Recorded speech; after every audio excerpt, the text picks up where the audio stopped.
One of my favorite things about this movie is the emotional element of it, but also the comedy element of it. Like the balance is so perfect. And one of the beauties of the comedy moments is the idea that your character doesn't appreciate people mispronouncing his name, and he won't even go inside if they can't say his full name right. I was curious, as actors, what is the worst mispronunciation of your name that you've ever heard? And have you ever offered somebody a nickname to make it easier for them?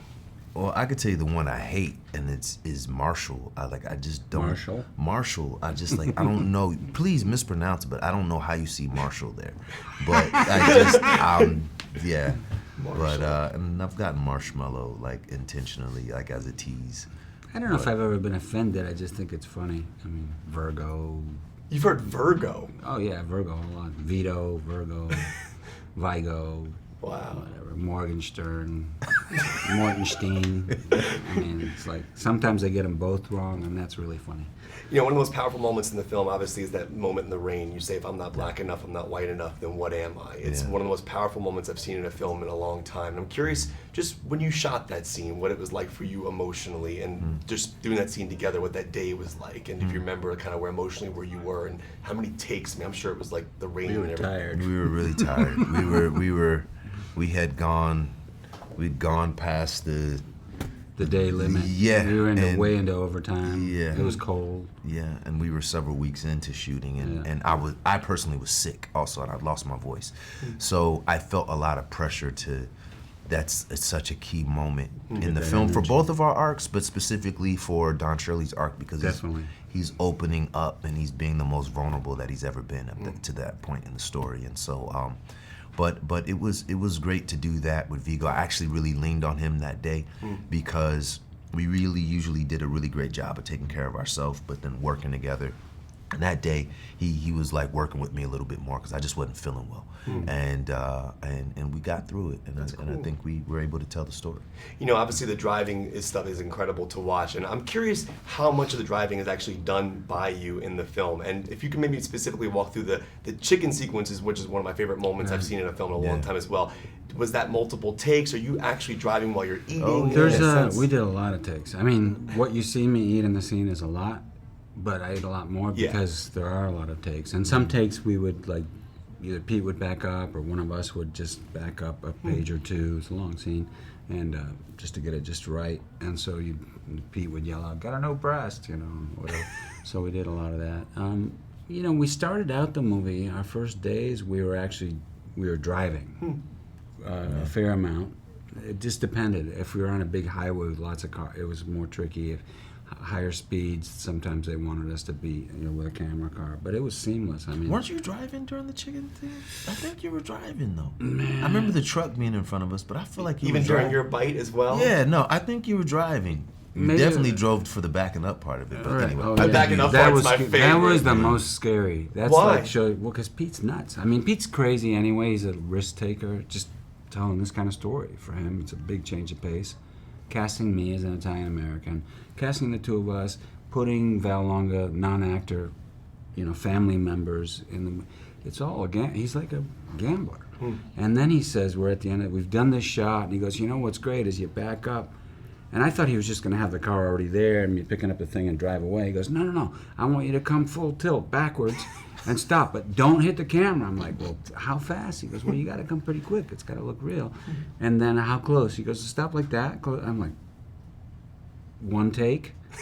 And then I did it, and of course I went too slow because I don't want to hit the thing. He goes, "That's pathetic. You got to really move. Come on, get it going. You got to come, at a reasonable rate of speed." And we did, and I just said to him, "This is crazy." I mean, and there was one take where they go, "Ah!"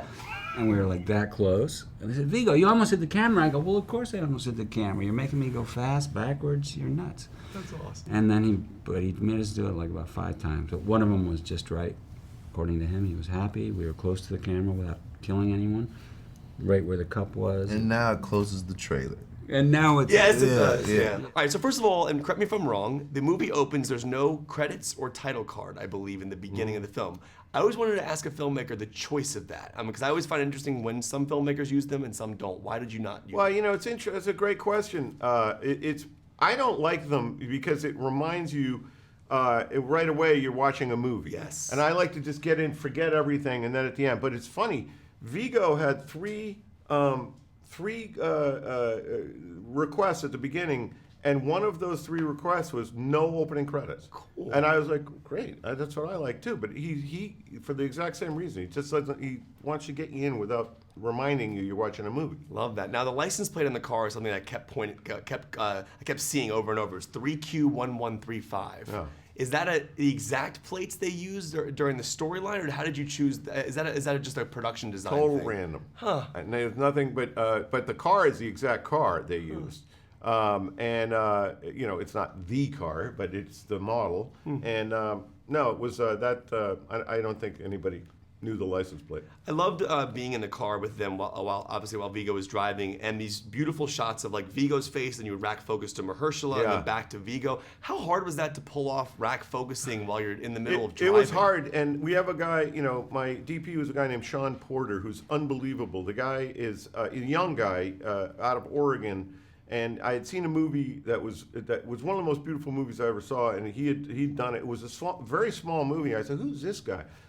It isn't easy, and we had to do a lot of takes where you'd come in late on the focus, and it's really also the focus puller who's not the DP. He's just the focus puller, getting that timing down. So it can be tricky, and sometimes you lose a good take because he doesn't get there in time. Yeah, it's so well done. Now, growing up, I've been watching your films all my life, and one of the beauties of your movies that I've always thought to myself, even on something like Dumb and Dumber, there's always an emotional core to all the comedy you did, regardless of it being like, whether this is fart humor, whatever it is, Me, Myself, and Irene. I always found those movies to be really genuinely emotional while also being funny. So to me, seeing this film and seeing what you've done here didn't surprise me because I already knew that you were talented in all realms of filmmaking. thank you. But this, correct me if I'm wrong, this is your first feature without Bobby. Yes. Can you talk about the choice not to direct with him? I was just curious. He was getting on my nerves, and unfortunately, my brother had a family tragedy, and he in his immediate family, and he was not in any condition to want to make a movie. And at that point, I didn't know that. I'm sorry. Yeah, no, that's okay. Yeah, Don't sweat it. Don't sweat it. Nobody knows. But it wasn't. What I'm saying, it wasn't a conscious effort for me to go off on my own. I never would have, and I'll be back with him too. It was just that. Yeah, and one of the beauties of this movie, obviously, are these incredible sequences in the car. I'm curious, as a director, how you directed the driving scenes. Is Viggo really driving? And maybe you can walk me through specifically the fried chicken moment, because that moment is so well done, and the buckets and everything was so well done. The Viggo is driving at times, but other times we have him on a camera car. Oh, cool. And but he is driving. Sometimes we're freewheeling with him driving. We have a crane coming out at him, and we try to get when you in a car that long, you want to start mixing the shots up. You don't want to keep going to the exact same shots, or it'll get old. And that's what Sean Porter, our DP, was able to do. He's like, okay. He mapped out every car scene, like, okay, we're coming in this angle, that angle, this angle. But it was to their credit, to Viggo and Mahershala, that you don't get bored in that car because they're offering so much and giving such great performances. And last quick question before I go. Yeah. One thing I love about this movie is the music is such a leading character. Every time we get to the piano with Mahershala, it's gorgeous. Now you have a composer doing the score for the film. Do you interweave the sounds of those music into the score so there's a flowingness to the element of the music in the sense of like, do you have your composer work into that similar style of music as well? No, what happened there was the composer, by the way, Chris Bauer, he also played the piano at times in the movie.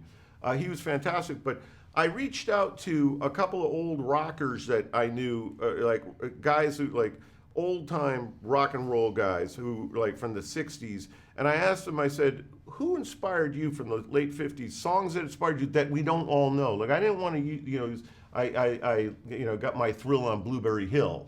I didn't want to do the ones that everybody's heard. I wanted the ones that were sleeper songs from the late 50s, early 60s that have been forgotten. So I got lists of songs from guys, recommendations, and I kept listening to them over and over and then plugged them in. Gosh, so awesome. Well, they wrapped me up. I wrote so many questions for you. I could ask you questions for days. You are such a talented Thanks, filmmaker. man. I've always meant that, and you were truly amazing. Thanks, man. Kevin. Yeah, and I appreciate it.